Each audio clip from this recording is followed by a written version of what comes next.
Nasib masinis dan sopir truk selamat, kereta api berantas hantam truk tronton hingga meledak.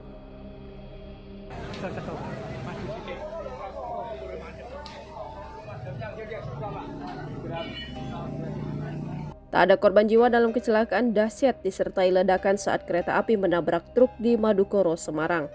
Tak heran, publik bertanya-tanya bagaimana sopir dan masinis menyelamatkan diri dalam kecelakaan dahsyat tersebut.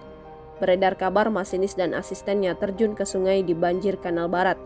Namun pihak KAI meluruskan kabar jika masinis dan asisten masinis kereta api berantas terjun ke sungai banjir Kanal Barat pada saat kecelakaan menabrak tronton di palang pintu. Manajer Humas PT KAI Daob 4 Semarang, Iksvan Henry Wintoko mengatakan kedua orang tersebut tidak terjun ke sungai. Selepas kecelakaan mereka dibawa ke klinik kesehatan untuk diperiksa secara menyeluruh baik fisik maupun psikis. Pihaknya juga menunjukkan foto dua orang, masinis dan asisten masinis, dalam kondisi kering. Pengemudi dan kernet meloncat sebelum kecelakaan kereta menghantam kepala truk. Berdasarkan informasi, tidak ada korban jiwa dalam kejadian tersebut, namun ada korban yang terluka. Berdasarkan informasi sementara, terdapat satu orang penumpang yang mengalami luka. Untuk korban jiwa tidak ada atas kejadian ini, namun ada satu yang terluka dari penumpang karena melompat dari kereta api. Irwan menyebut korban luka merupakan penumpang kereta yang panik saat kejadian sehingga melompat dari kereta. Saat ini, korban luka sudah dilakukan perawatan medis untuk penanganan lebih lanjut.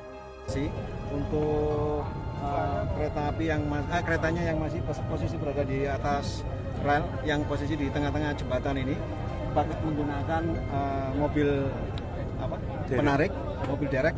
Dari kejadian tersebut ini berdampak kepada KA berikutnya. Ada sekitar 6 perjalanan KA penumpang yang mengalami keterlambatan, yaitu KA Berantas itu sendiri, KA Kamandaka, kemudian KA Kaligung, KA Berantas yang dari arah Blitar, Semarang sampai dengan Pasar Senen, jadi berantas sebaliknya.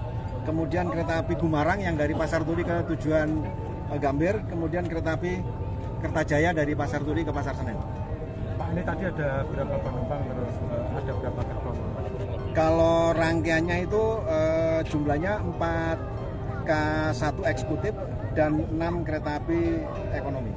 Berapa penumpang Pak, kira-kira berapa puluh atau ratus? Untuk data penumpangnya nanti saya share berikutnya, karena kami harus mengevakuasi terlebih dahulu agar jalur hulu sama ini hilir bisa dilakukan penormalan kembali. Tadi nasib para penumpang gimana Pak? Di bawah sebagian penumpang mungkin ada tadi satu informasi dari Pak Kadaop bahwa salah satu penumpang tadi mungkin ketakutan.